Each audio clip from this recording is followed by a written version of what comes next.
et sur ce que le diable fait. Concentrez-vous sur ce que Dieu fait. Ne parlez pas de ce que fait le diable, parlez de ce que fait Dieu.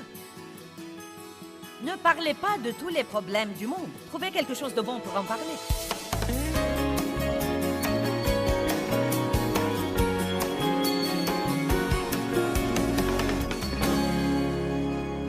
Merci Seigneur pour la parole ce soir. Nous t'aimons, nous aimons ta parole, enseigne-nous. Je prie que l'Assemblée fasse attention et ne manque rien de ce que tu veux leur dire. Qui d'entre vous a été indécis pendant quelque temps sur quelque chose et que vous deviez prendre une décision? Beaucoup de gens. Eh bien, et si je fais une erreur, Joyce? Et si j'ai tort? Et si je manque Dieu? Et si je manque Dieu? Si vous manquez Dieu, il vous trouvera. Parfois, vous ne découvrez jamais si vous avez raison ou tort avant de faire un pas de foi. Nous nous inquiétons tellement d'avoir tort. Si la sagesse fait défaut à l'un de vous, verset 5, qu'il la demande au Dieu qui donne à tous avec générosité et sans compter, sans reproche ni critique, et elle lui sera donnée. Mais qu'il demande comment avec foi, sans douter ni hésiter, car celui qui doute ressemble à la houle marine, aux vagues de la mer que le vent agite, soulève et pousse d'un côté ou de l'autre. Qu'une telle personne ne s'imagine pas que le Seigneur donnera quoi que ce soit à un homme partagé, hésitant, indécis, irrésolu, instable, peu sûr et inconstant dans tout ce qu'il pense, ressent, décide et entreprend. Que nous dit donc ce verset? Si nous ne nous concentrons pas, et si nous n'avons pas à cœur de faire quelque chose, Dieu ne peut rien faire pour nous. Qui comprend ça? Si nous ne nous concentrons pas, et si nous n'avons pas à cœur de faire ce que Dieu veut que nous fassions, Dieu ne peut rien faire pour nous. Prenez une décision pour que Dieu se rallie à vous et vous aide. Ecclésiaste 5.1 dit « Accorde ton attention à ce que tu fais ». Il y a tant de merveilleux versets qui disent de se concentrer. Vous savez, Dieu a même dit à Josué, quand il lui a dit de prendre la place de Moïse et de mener les Israélites dans le désert et dans la terre promise, il lui a dit en fait de bien se concentrer sur ce qu'il l'appelait à faire. Il y a beaucoup de distractions dans le monde et vous devez comprendre qu'un des principaux buts de Satan est de vous distraire et de vous empêcher de faire ce que Dieu veut que vous fassiez. Si vous ne pouvez pas vous concentrer, vous ne pouvez pas grandir. Vous devez vous concentrer pour faire ce qu'il faut. Ne vous concentrez pas sur ce que vous avez mal fait. Mais concentrez-vous pour faire ce qu'il faut. Pourquoi perdre aujourd'hui en vous concentrant sur le mal que vous avez fait hier? Car si vous faites ça, cela vous volera l'énergie dont vous avez besoin pour faire le bien aujourd'hui. Donc vous ferez davantage de mauvaises choses aujourd'hui et le diable veut que vous perdiez votre demain en vous concentrant sur le mal d'aujourd'hui. La Bible dit, il n'y a donc maintenant plus aucune condamnation pour ceux qui sont en Jésus-Christ. Tous les jours, demandez à Dieu de vous pardonner tous vos péchés et erreurs et ne pleurez pas. Oui, regrettez le mal que vous avez fait, mais ne pleurez pas, ne perdez pas aujourd'hui en pensant à hier. Concentrez-vous pour faire ce qu'il faut aujourd'hui. J'ai passé une grande partie de mes premières années avec Dieu en me concentrant sur tout le mal que je faisais. Je parle trop, je fais ceci et cela, je suis difficile à vivre, je suis égoïste et égocentrique. Non, mais je pouvais passer toute la journée à penser à tout le mal que j'avais fait. Je ne touche plus à ces trucs maintenant. Je me lève tous les jours et je me concentre sur la foi et sur le Dieu d'amour et sur traiter les gens comme il faut. Je me concentre dans chaque situation pour essayer de faire ce qu'il faut et je sais que ce faisant, je fais ce qu'il ne faut pas. À la fin de chaque jour, je demande à Dieu de me pardonner mes péchés. J'aborde la question de nouveau le lendemain, je l'oublie et je me concentre de nouveau à essayer de faire ce qu'il faut ce jour-là. Je crois que certains d'entre vous gaspillent beaucoup trop de votre temps à vous concentrer sur le mal que vous avez fait et cela vous vole votre énergie dont vous avez besoin pour faire ce qu'il faut. Quelqu'un peut dire un bon amen?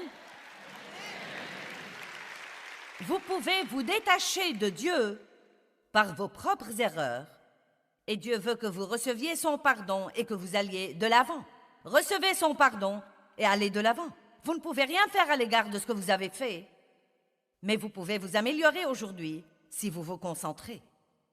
Ne vous concentrez pas sur les mauvaises choses et sur ce que le diable fait. Concentrez-vous sur ce que Dieu fait. Ne parlez pas de ce que fait le diable, parlez de ce que fait Dieu. Ne parlez pas de tous les problèmes du monde. Trouvez quelque chose de bon pour en parler. Les mauvaises nouvelles me fatiguent tellement.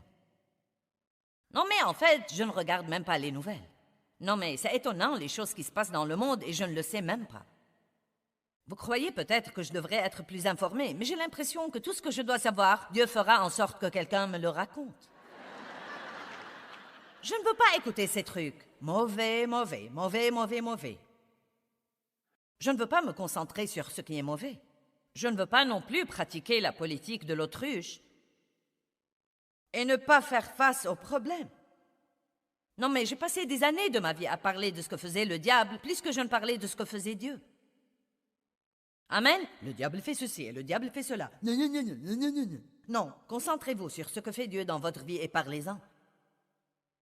Ne vous concentrez pas sur ce que vous avez perdu dans la vie, mais sur ce qui vous reste.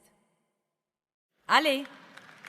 Ne dites pas, eh bien, vous savez, je n'ai pas eu une bonne enfance, on a abusé sexuellement de moi, et je n'ai pas eu l'occasion d'avoir toute l'instruction dont j'avais besoin, et mes parents ne m'ont pas traité comme il fallait, et mon premier mari m'a maltraité, il sortait avec une autre femme. Tous ces trucs me sont arrivés à moi aussi.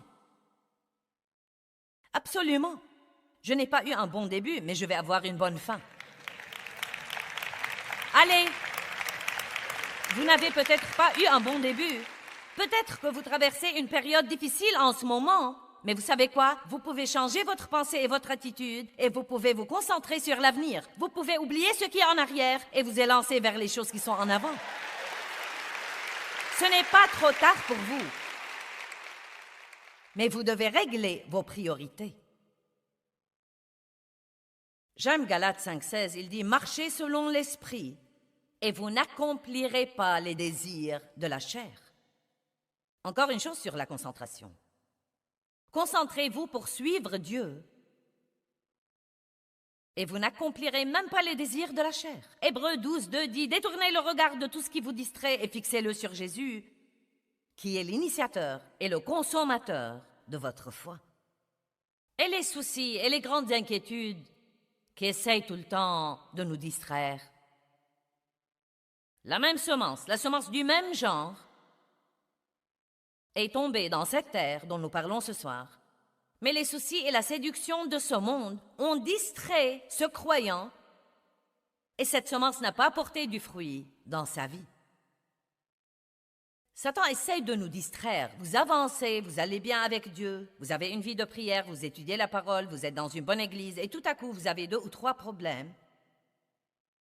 Et avant de dire « ouf », vous ne pensez qu'à vos problèmes, vous ne parlez que de vos problèmes. Vous ne priez qu'au sujet de vos problèmes. Avant de dire ouf, que vous êtes si vexé, maintenant vous avez perdu votre paix et votre joie. Vous murmurez et vous vous plaignez de tout. Quelqu'un a compris que la variété des choses qui peuvent nous vexer est interminable? Quelqu'un a compris ça? Non, mais il n'y a pas de limite aux choses qui peuvent nous vexer. Donc si le monde ne va pas changer, nous devons changer. J'ai passé des années à être vexée et je suis arrivée au point de penser, si je ne peux pas avoir la paix, ça ne sert à rien que je reste sur la planète.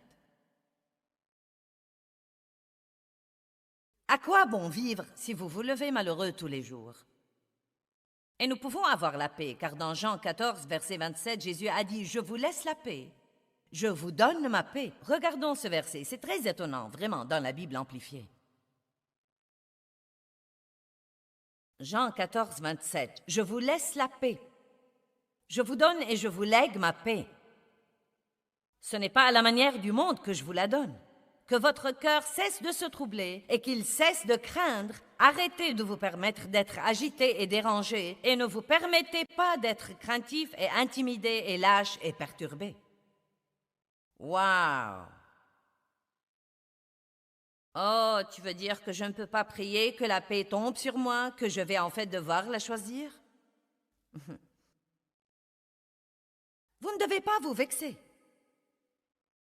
Ce soir, quand vous attendrez pour sortir du parking, vous ne devez pas vous vexer. Vous n'en attendrez pas moins. Vous ne devez pas vous vexer. Vous savez, les chrétiens sont parfois un peu indisciplinés.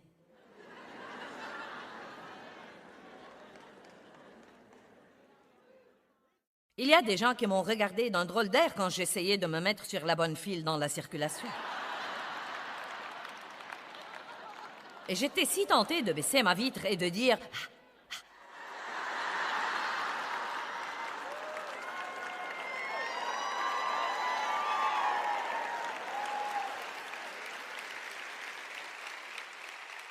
Vous ne devez pas vous vexer, mais vous le pouvez si vous voulez. » Non, mais je ne prophétise rien de mauvais. Mais si quelqu'un va chercher votre voiture et que vous avez un pneu crevé, ne vous vexez pas, mais vous le pouvez si vous voulez. Ça ne va pas changer votre situation. J'essaie de pratiquer la paix maintenant. C'est un des meilleurs moyens au monde pour vaincre le diable. Je parie qu'il pique une crise quand il fait tout ce qu'il peut faire pour vous distraire et que vous dites « Non, je suis passé par là, j'ai fait ça, je ne vais pas aller là de nouveau, je vais rester en paix et Dieu s'en occupera. »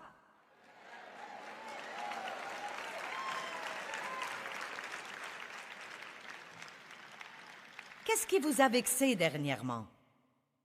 Rappelez-vous à quel point c'était idiot. Je me rappelle certaines des querelles que Dave et moi avions sur des choses banales et sur des foutaises. Quel acteur est passé à la télé? Je disais que c'est cette personne. Il disait non, c'est celle-là. Je disais non, ce n'est pas elle. Si, c'est elle. Non, ce n'est pas elle. Si, c'est elle. Et nous restions éveillés jusqu'à minuit alors que nous devions aller au travail le lendemain, juste pour voir le générique et prouver qu'il avait raison.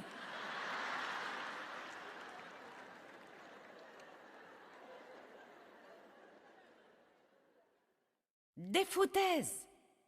Je lui donnais des indications. Ça ne sert à rien de donner des indications à un homme dans une voiture. C'est tout à fait inutile. Mesdames, ils ne veulent pas de votre aide. Ils ne s'arrêteront pas et ils ne demanderont de l'aide à personne. Ils aimeraient rester égarés plutôt que de s'arrêter et de demander le chemin.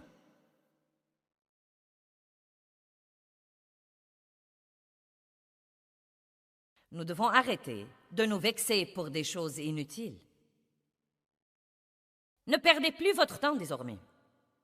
Satan vous distrait pour que vous ne puissiez pas vous concentrer sur votre but, sur aimer Dieu et aimer les gens, et pour que vous ne puissiez pas vous concentrer sur la parole.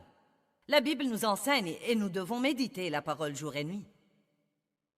Que veut dire méditer? Nous avons peur de ce mot parce qu'il est utilisé dans les religions orientales et dans le Nouvel Âge. Et c'est un mot de Dieu. Dieu nous a donné ce mot avant que le diable n'ait essayé de le pervertir. Méditer veut dire tourner et retourner dans votre esprit et marmonner à voix basse. Et la Bible dit, tu méditeras la parole jour et nuit pour agir fidèlement selon tout ce qui y est écrit, car c'est alors que tu auras la sagesse et le succès dans tes entreprises, c'est alors que tu réussiras. Quand tu auras plus que des informations et cela devient une révélation. Si vous pouvez vous asseoir et vous concentrer sur ce que Dieu essaye de vous dire et que vous passez la journée, quoi que vous fassiez, je sais que Dieu m'aime. Il m'aime, il n'est pas fâché contre moi. Dieu me pardonne. Je peux faire confiance à l'amour de Dieu. Dieu m'aime. Vous roulez au travail. Dieu m'aime, c'est génial. Dieu m'aime. Oh, c'est merveilleux de savoir que Dieu m'aime. Son amour est ferme. Son amour est éternel. J'ai pensé à certains de ces versets cet après-midi pendant que je me reposais avant de venir ici. J'ai cité dans ma tête environ 6 ou 7 versets que je connais sur l'amour de Dieu. Et je sais que Dieu m'aime, mais c'est comme ça que vous restez fort dans ces choses. J'aurais pu trouver quelque chose pour m'inquiéter. Faites-moi confiance, j'aurais pu trouver quelque chose pour me vexer. J'aurais même pu trouver quelque chose pour me fâcher si je le voulais. Mais je ne le veux plus désormais. J'ai déjà perdu une partie de ma vie en faisant ça. Je ne vais plus perdre mon temps à faire ça désormais. Je vais me bénir et faire ce qui me rend heureuse. J'ai juste envie de bondir.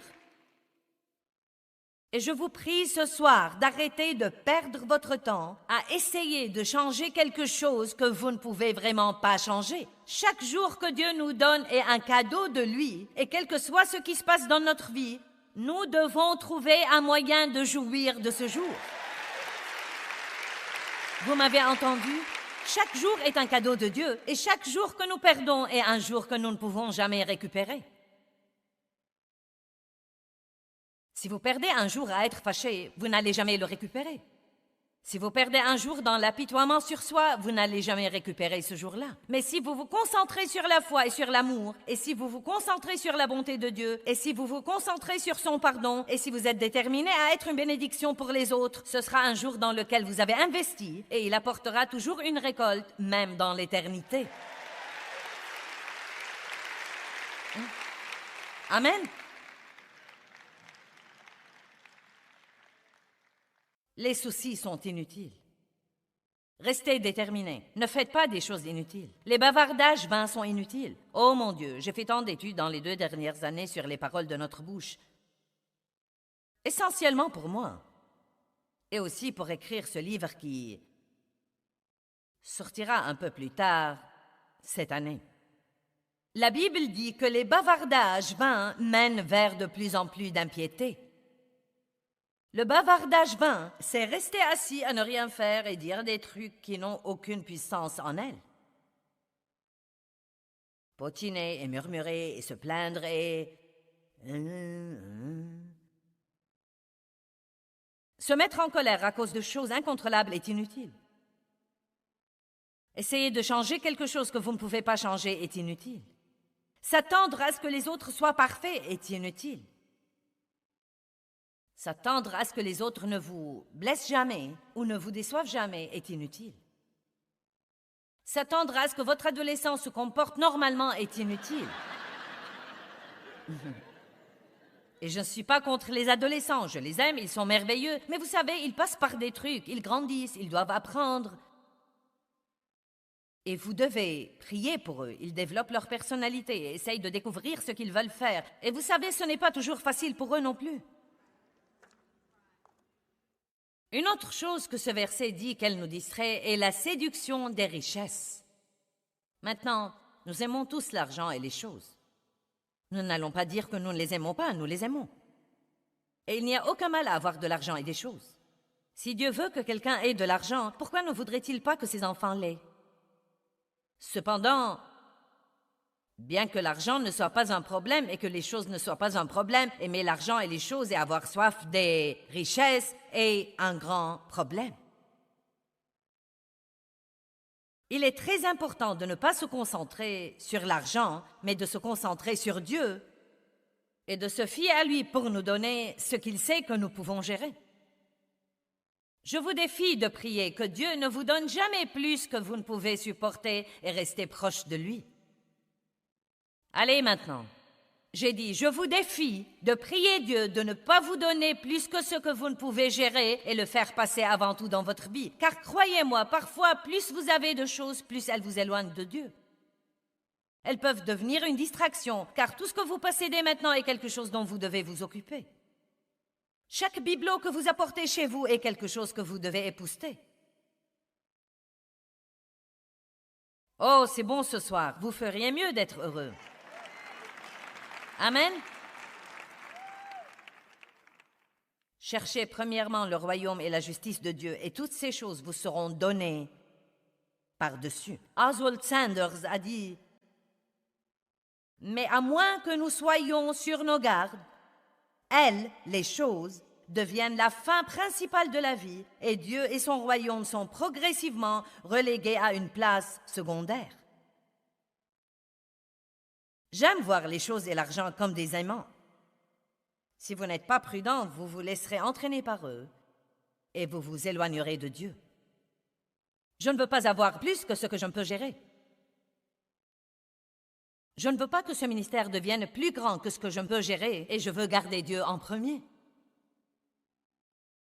Et j'ai dû faire beaucoup de rajustements dans ma vie. Il y a eu des moments où j'ai vraiment laissé le fardeau, la responsabilité, le travail de ce ministère m'éloigner de Dieu. Et je me rappelle une fois où Dieu m'a dit « Tu es si fier de toi parce que tu travailles pour moi, mais le problème est que tu ne passes aucun temps avec moi. » Allez, Dieu doit être le premier. Dieu doit être le premier. Gagner de l'argent n'est pas notre premier but. Amen. Dieu doit être le premier. Les affaires ne devraient pas être les premières. Dieu doit être le premier. Les choses n'ont pas la capacité de nous contenter. Vous croyez que vous serez heureux quand vous aurez certaines choses, mais elle ne vous chatouillera qu'un moment, puis vous voudriez une autre. Nous en jouissons, mais elles n'ont pas une vraie vie en elles. Si nous comptons sur les choses pour le bonheur, nous aurons besoin d'une provision de choses nouvelles pour satisfaire la chair. Pensez à des vacances que vous avez organisées depuis longtemps. Vous avez dépensé beaucoup d'argent, vous êtes rentré à la maison épuisé. Peut-être même que vous avez mis tout ça sur une carte de crédit et vous avez passé l'année d'après à le rembourser. Et bon sang, vous avez regretté de les avoir faites, parce qu'elles ne se sont pas avérées être ce que vous avez cru qu'elles seraient de toute façon. Pensez à la grande maison que vous avez cru que vous deviez avoir, et maintenant vous avez un plus grand paiement à faire. Et êtes-vous vraiment plus heureux dans la grande maison que vous ne l'étiez dans la petite maison ou même dans la moyenne maison? Laissez-moi vous rappeler quelque chose que vous avez entendu auparavant, mais c'est si vrai. Notre joie ne vient pas de ce que nous possédons et de nos circonstances, elle vient de l'intérieur de nous. Et si vous savez qui vous êtes en Christ, vous pouvez être heureux n'importe où, dans presque n'importe quel genre de situation. Pourquoi? Le royaume de Dieu, ce n'est pas le manger et le boire, mais la justice, la paix et la joie. Et le royaume de Dieu est à l'intérieur de nous. Wouhou! J'aimerais mieux patienter et attendre que Dieu me donne quelque chose plutôt que de la mettre sur une carte de crédit et être malheureuse les 20 ans suivants en la remboursant. Je crois que nous devons utiliser les choses pour bénir les gens et non pas utiliser les gens pour obtenir les choses. J'ai dit, nous devons utiliser des choses pour bénir les gens et non pas utiliser les gens pour obtenir les choses. Si nous n'utilisons pas nos choses pour être une bénédiction, elles ont de l'emprise sur nous. Chaque fois que nous avons une occasion de donner, c'est une occasion, et dans bien des cas, c'est un test de Dieu juste pour voir à quel point nos possessions sont importantes pour nous. Parfois, Dieu vous demandera de donner quelque chose juste pour voir si vous lui obéirez. Parfois, il vous demandera de donner plus que ce que vous avez planifié. Du moins, je crois qu'il fait ça. Il me le fait tout le temps. Nous ne devons jamais être des propriétaires, mais des administrateurs. N'adoptez pas la mentalité « à moi ». Tout ce que nous avons dans la vie est un prêt de Dieu, y compris nos enfants. Et nous devons les instruire selon la voie que Dieu veut qu'ils suivent, et non pas selon la voie que nous voulons qu'ils suivent. Ne vous laissez pas distraire. Apprenez à vous concentrer sur ce que Dieu veut que vous fassiez. Ne soyez pas le genre de personne qui assiste à une réunion comme celle-ci. Amen, amen, amen, amen. Et après la réunion, vous ne pouvez même pas raconter ce que vous avez entendu. Quelqu'un vous demandera demain, « Eh bien, qu'a prêché Joyce hier soir? » Soyez capable de le lui dire. Elle a prêché la parabole du semeur, et la nuit dernière, elle a prêché comment nous nous laissons distraire par les soucis et les ennuis et la séduction des richesses, et comment le diable essaye de nous voler notre concentration. Et vous savez, le seul moyen de faire ça est de passer un moment à y penser après que vous partez. Sinon, qu'est-ce qui arrive? Vous êtes venus, vous vous êtes assis, un peu plus d'informations ont été fourrées dans vos têtes. Vous rentrez chez vous, rien ne change. Vous ne comprenez pas pourquoi. Vous devez vous concentrer. C'est pourquoi c'est insensé de partir d'ici et de vous vexer en essayant de sortir du parking. Ou vous vexer parce que vous voulez acheter quelque chose à la table des ressources et la table est encombrée et on a besoin de plus de travailleurs. Ou quoi que ce soit. Amen. Pourquoi n'apprenez-vous pas à dire tout de suite « c'est le diable et je ne vais pas le croire ».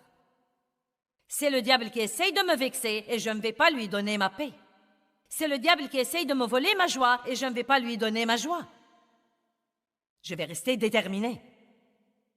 Je vais me concentrer sur la foi et me concentrer sur l'amour et rester déterminé à être une bénédiction. Et je ne vais pas me concentrer sur tout ce que je fais de mal. Je suis déterminé à faire ce qu'il faut. Je ne vais pas me concentrer sur ce que fait le diable. Je vais me concentrer sur ce que fait Dieu dans ma vie. Je ne vais pas me concentrer sur mon passé. Je vais me concentrer sur mon avenir. Je vais régler mes priorités. Ne laissez pas le chaos de la vie vous empêcher de faire passer Dieu avant tout dans votre vie. Résistez au diable, réglez vos priorités sur Dieu et vous commencerez à voir plus de son caractère se manifester dans votre vie.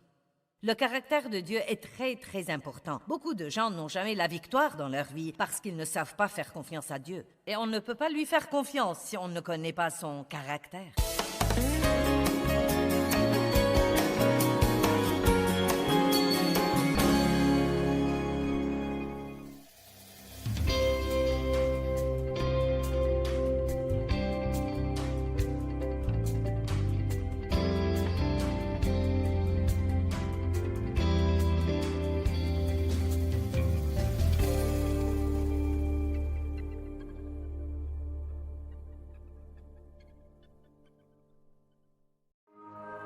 Ce programme est financé par les amis et partenaires du ministère de Joyce Meyer.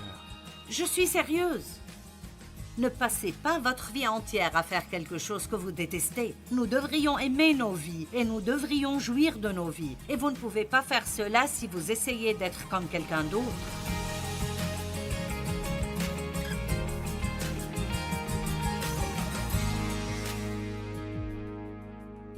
Je veux vous parler cet après-midi. Juste un petit message que Dieu m'a mis sur le cœur et l'appel rester sur votre voie. Si vous pensez à propos de la conduite d'une voiture, si vous sortez de votre voie, vous aurez probablement un accident ou vous causerez un accident et nos vies sont semblables à cela. Nous devons savoir quelle est notre voie et la prendre et y rester.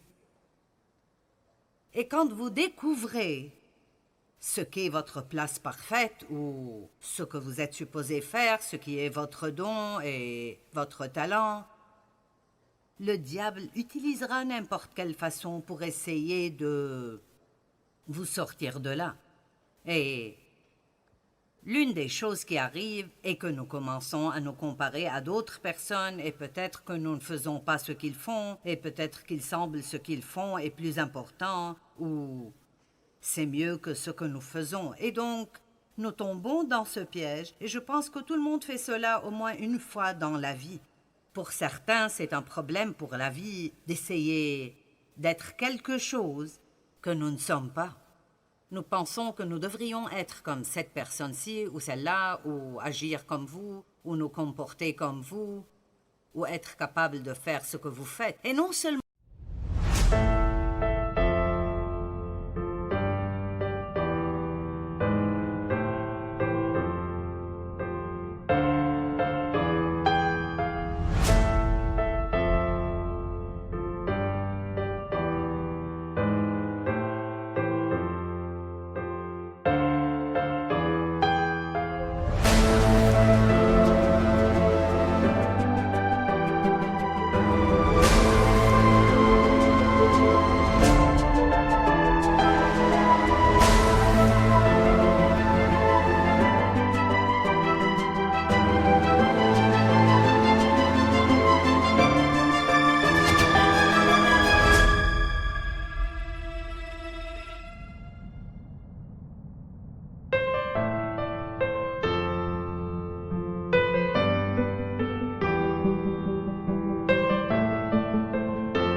font cela, mais une grande erreur que les êtres humains font est qu'ils pensent que s'ils sont bons dans un domaine, tout le reste du monde devrait être bon aussi. Allez maintenant. Combien d'entre vous sont frustrés par d'autres personnes avec lesquelles vous êtes en relation parce que ils ne peuvent pas faire les choses aussi vite que vous, ou comme vous les faites, ou elles ne peuvent pas les faire du tout. Peut-être ce sont vos enfants ou une personne avec laquelle vous êtes mariés. Dans un mariage, vous tombez amoureux souvent avec quelqu'un qui est différent de vous. Et dès que vous vous mariez, vous essayez de les changer et de les rendre comme vous êtes.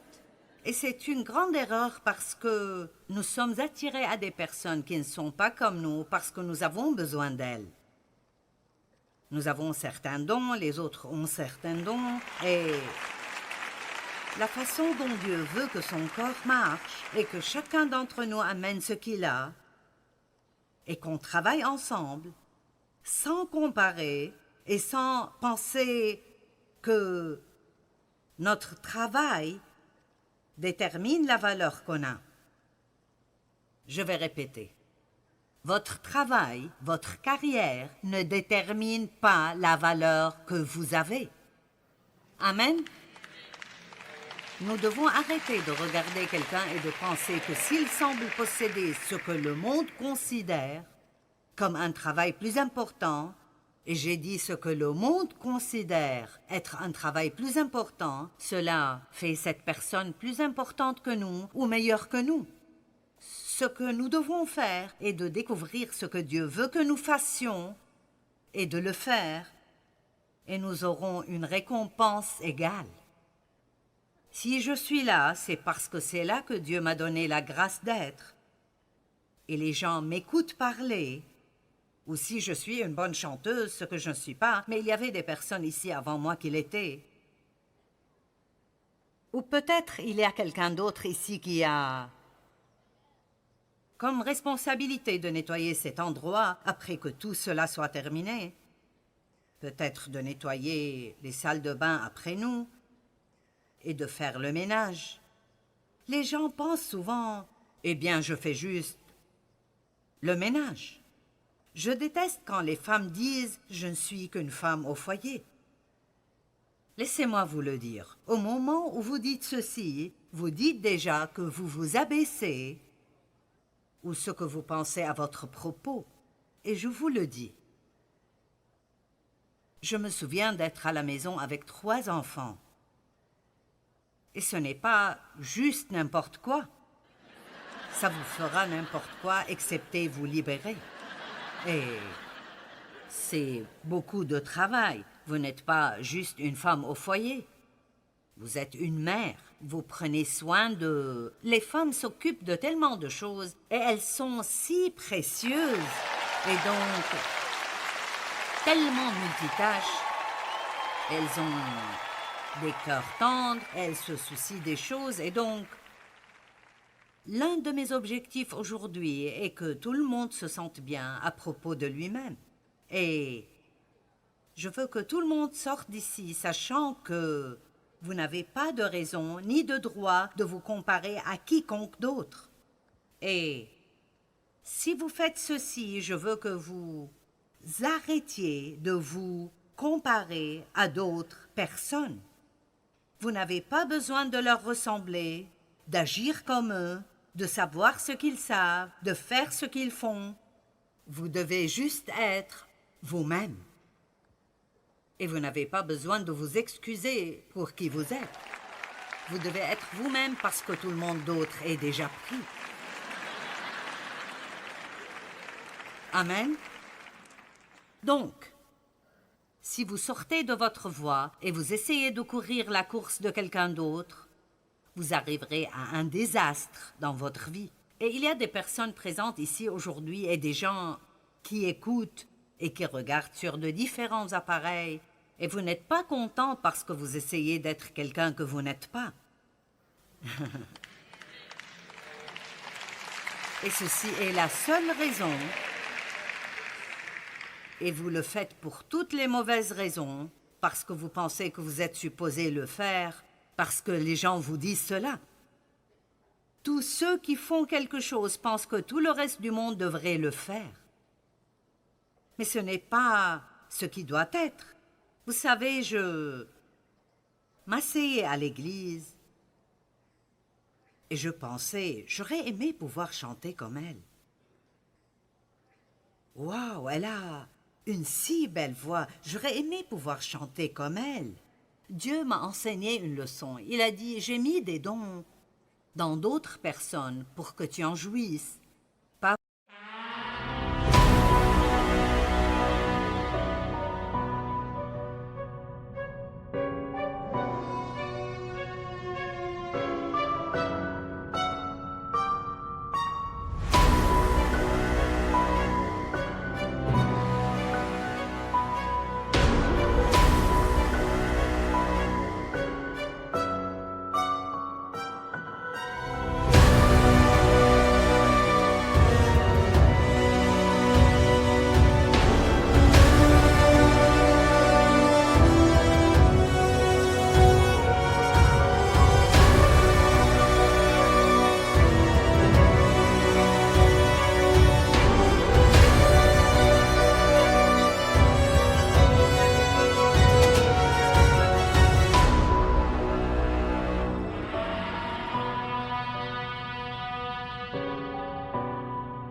pour que tu en sois jalouse.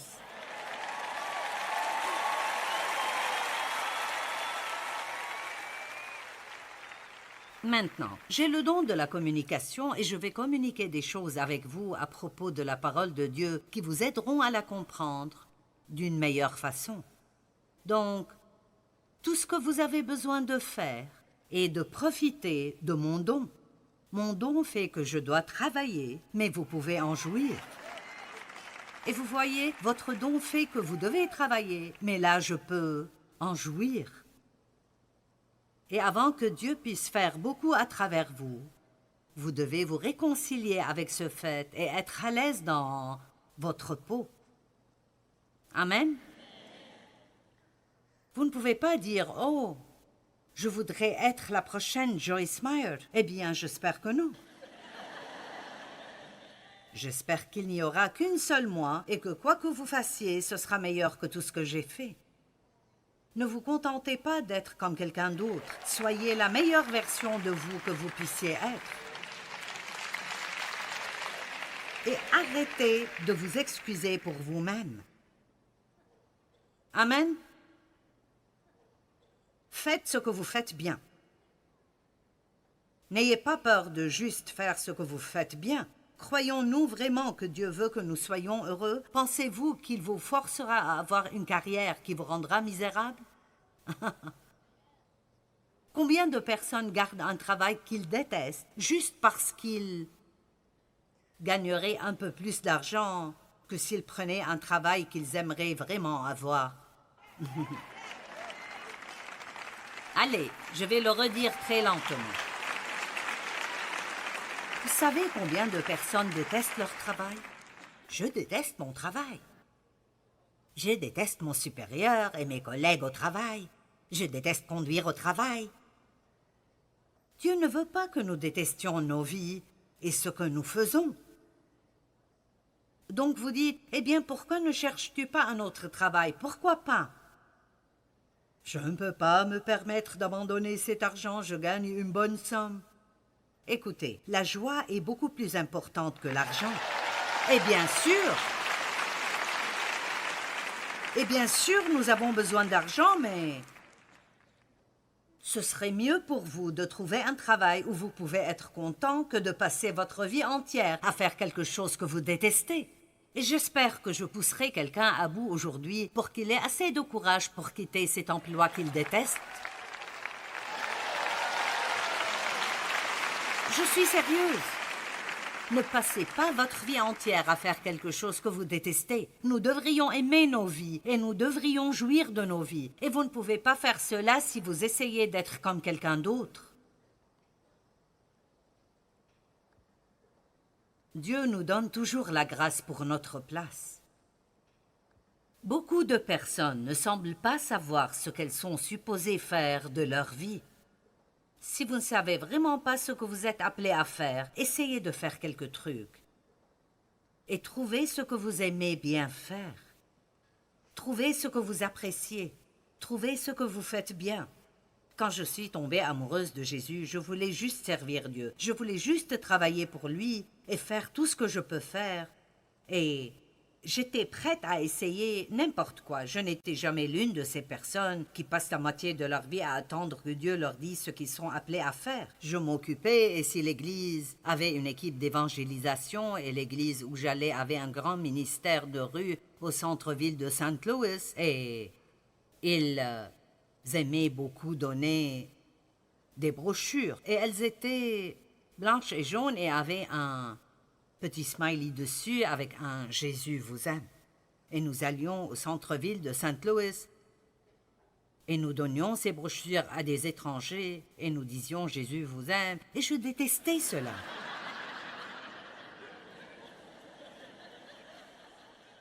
Vous dites, c'est bizarre de dire que tu détestes donner des brochures. Je détestais cela. C'était embarrassant, je devais m'obliger à le faire. Je n'aimais pas ça et nous sortions pendant l'hiver et il faisait très froid.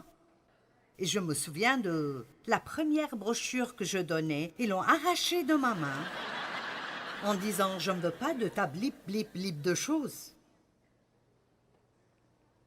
En contrepartie, il y a d'autres qui sont vraiment loin pour ce genre d'évangélisme. Et si vous êtes un pécheur, vous ne voulez pas aller dans un ascenseur avec eux parce que vous serez sauvé quand vous en sortez.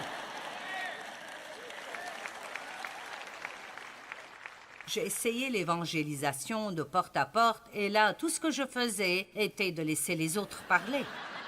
Mais vous pouvez me mettre devant 20 millions de personnes et je serai aussi audacieuse que je peux l'être et je dirai tout ce que je crois que Dieu veut que je dise. Donc pourquoi puis-je parler devant 20 millions de personnes et ne pas savoir quoi dire devant une seule personne? Je ne sais pas.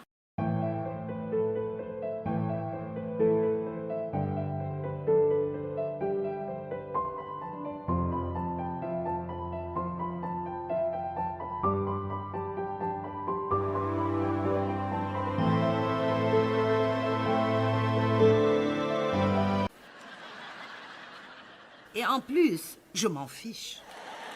Tout ce que je sais est que Dieu s'occupe de tout et que nous n'avons pas besoin de tout faire nous-mêmes. Nous devons juste découvrir ce que nous faisons bien et faire cela. Et si quelqu'un d'autre est à l'aise quand il fait quelque chose, ça ne veut pas dire que quelque chose ne va pas en moi ou en vous parce que nous ne voulons pas faire cela. Vous me suivez? Je parie que quelqu'un a été libéré. Et j'ai fait le truc de la rue pendant longtemps et je n'aimais pas ça. Je détestais quand ça arrivait. Et puis bien sûr, je me sentais coupable parce que je n'aimais pas ça. Vous savez, je sentais que je devrais aimer ça. Parfois, en tant que leaders, nous ne réalisons même pas ce que nous faisons. Ils encourageaient cela tellement à l'église où j'allais en ce temps, ce truc de distribuer ces brochures partout où vous allez, que je suis arrivée au point où je ne voulais même plus sortir de la maison. Parce que je sentais que tout ce que je pouvais faire était d'aller chez des étrangers et d'essayer de leur donner une brochure. Je présume que vous êtes tous hardis et que rien de cela ne vous dérangerait et vous aimeriez beaucoup faire cela. Et puis, j'ai essayé de travailler à la garderie. Ils avaient besoin de volontaires. Et moi et les bébés, nous avons tous les deux su que je n'étais pas appelée à faire cela.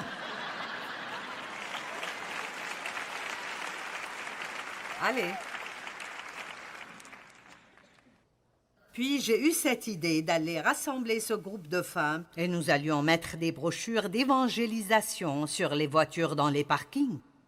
Et donc, j'ai rassemblé un groupe de femmes parce que je suis une leader naturelle et je peux motiver les gens. Et en 2 mois, nous avons mis 10 000 brochures sur les pare-brises des voitures. Et là, j'ai été appelée devant les anciens de l'Église et j'ai eu des problèmes parce que je l'ai fait sans prendre leur permission. Et parfois, c'est comme ça que la hiérarchie religieuse marche. Ils vous diront ce que vous devriez faire, mais si vous faites ce que vous êtes appelé à faire, alors vous avez des problèmes parce que vous n'avez pas pris la permission de quelqu'un pour le faire. Allez. Donc, en tant que leaders, nous devons aider les gens.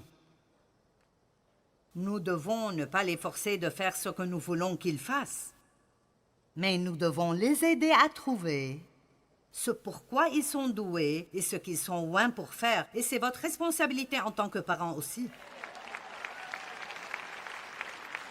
Instruis l'enfant selon la voie qu'il doit suivre, d'après son don ou son talent individuel, dit la Bible. N'essayez pas d'exaucer vos rêves non exaucés à travers eux et de les faire faire ce que vous n'avez jamais eu l'opportunité de faire.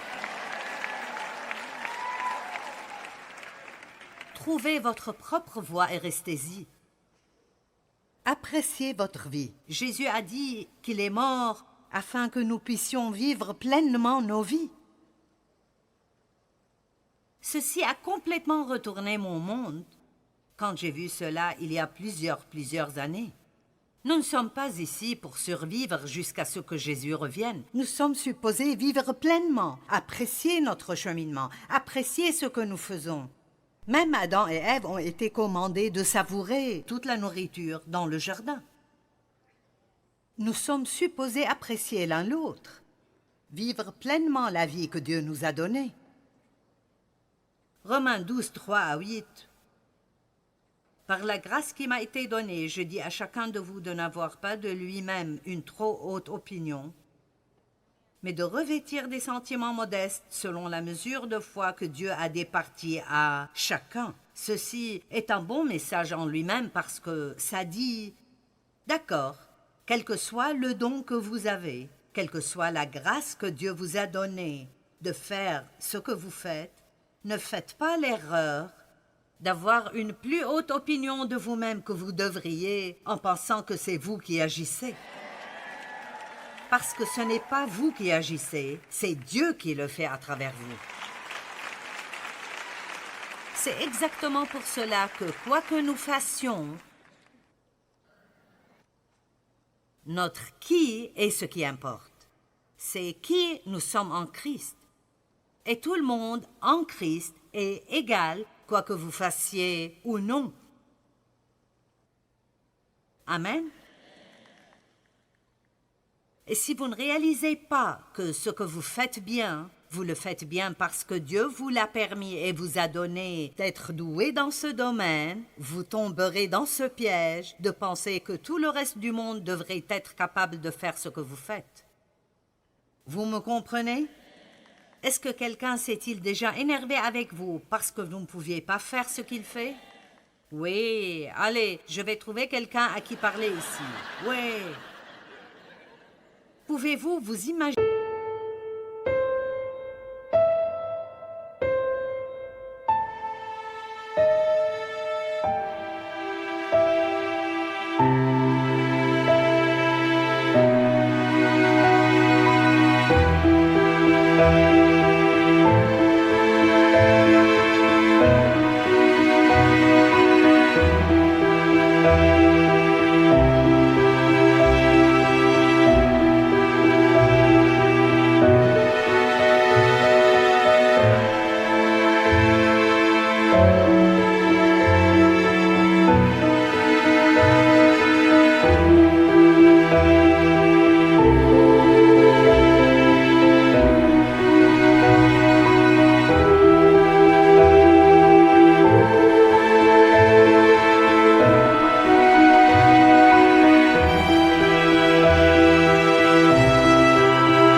Imaginez combien ça pourrait ruiner la vie d'un enfant s'il a un parent qui raille tout le temps parce que cet enfant ne peut pas faire ce qu'il fait ou ce que ce parent pense qu'il devrait faire.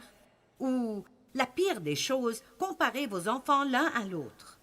Pourquoi ne peux-tu pas être comme ta sœur? Pourquoi n'es-tu pas aussi intelligent que ton frère? Ne comparez jamais vos enfants l'un à l'autre. En fait, allez à l'autre extrême et dites-leur qu'ils ne sont pas supposés se ressembler. Dieu nous a tous créés uniques et différents. Allez, je me haïssais pendant beaucoup d'années et j'ai finalement dépassé cela et je voudrais vous aider.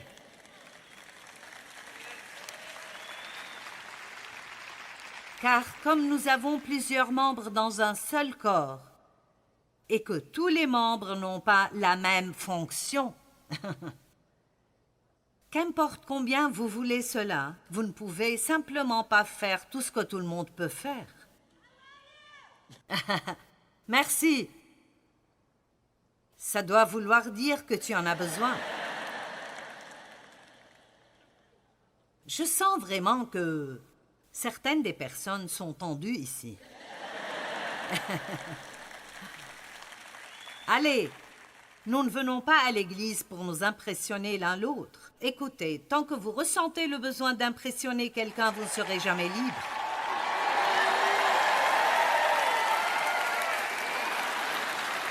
Jamais libre. Vous n'êtes libre que quand vous pouvez être complètement ce que Dieu vous a donné d'être, sans vous excuser pour cela, sans vous comparer aux autres, et je n'ai pas besoin d'essayer de vous impressionner, et c'est pour cela que je peux jouir de ce que je fais.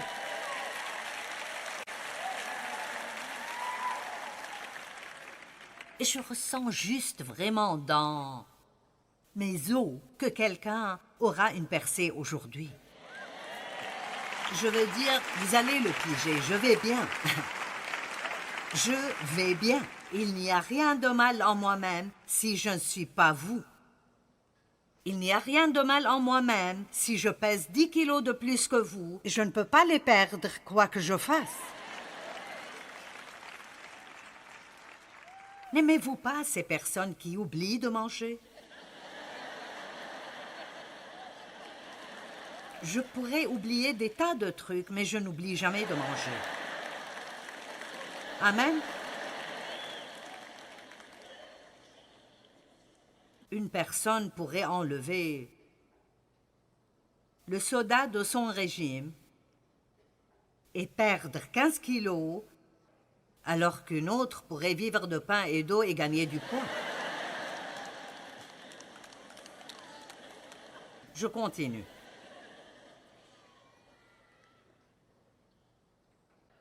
Car comme nous avons plusieurs membres dans un seul corps et que tous les membres n'ont pas la même fonction, ainsi nous qui sommes plusieurs, nous formons un seul corps en Christ et nous sommes tous membres les uns des autres, puisque nous avons des dons différents. Que tout le monde dise « Je suis différent ». Nous avons des dons différents selon la grâce qui nous a été accordée. Exerçons-les. Et écoutez, vous pouvez avoir 10 personnes qui ont le même don, mais le degré de ce don peut être différent pour chacun. Vous pouvez avoir 10 personnes qui ont une belle voix, mais l'une d'entre elles est vraiment, elle est spéciale. Vous pouvez avoir un pasteur qui peut servir une église de 300 personnes, et puis vous avez quelqu'un d'autre qui peut servir le monde entier. Et mon Dieu, nous nous faisons des problèmes. J'aime cette partie de ces versets. Il dit, « Quel que soit votre don, allez, exercez ce don. » Quel que soit votre don, exercez ce don. En d'autres termes, concentrez-vous sur cela.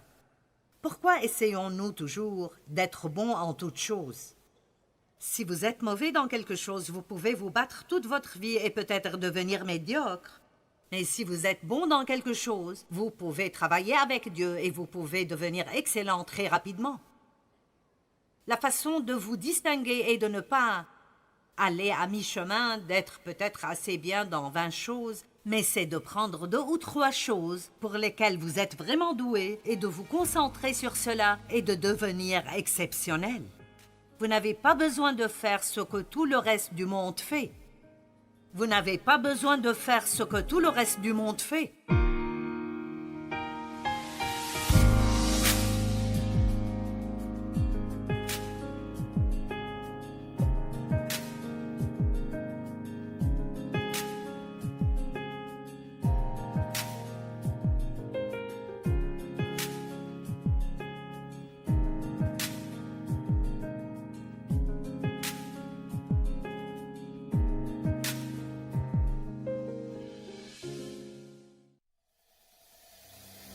Step 1, wake up early, gonna rise with the sun. Step 2, get some good, some food in you. Step 3, think real hard about what you wanna be. Step 4, everybody just do your thing. Wake up, today's gonna be a good day. Wake up, today's gonna be a good day. Wake up, today's gonna be a good day. Wake up, today's gonna be a good day. Wake up, today's gonna be a good day. Wake up, today's gonna be a good day. Wake up, today's gonna be a good day. Wake up, today's gonna be a good day. Yo, set your affirmations, aspirations. I got shit to do, the aftermath of preparation. Good food, good mood, blood in circulation. One step at a time, yeah, that's how you make it. Set a goal you control and the steps you take them. I try to pick one thought, have some concentration. And if I make a mistake, it's called education. I try to do this every day, call it replication. Wake up, today's gonna be a good day. Wake up, today's gonna be a good day. Wake up, today's gonna be a good day. Wake up, today's gonna be a good day. Wake up, today's gonna be a good day.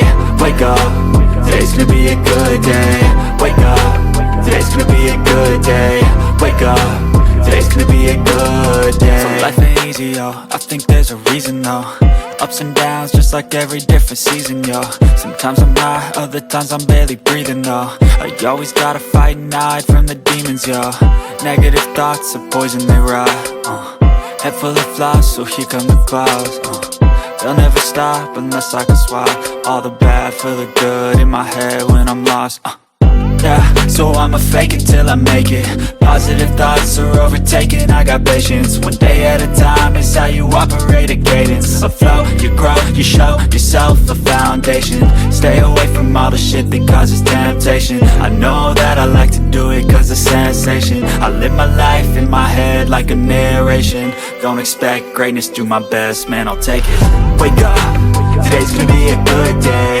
Wake up, today's gonna be a good day. Wake up, today's gonna be a good day. Wake up, today's gonna be a good day. Wake up, today's gonna be a good day. Wake up, today's gonna be a good day. Wake up, today's gonna be a good day. Wake up, today's gonna be a good day. Wake up, really gonna rise with the sun.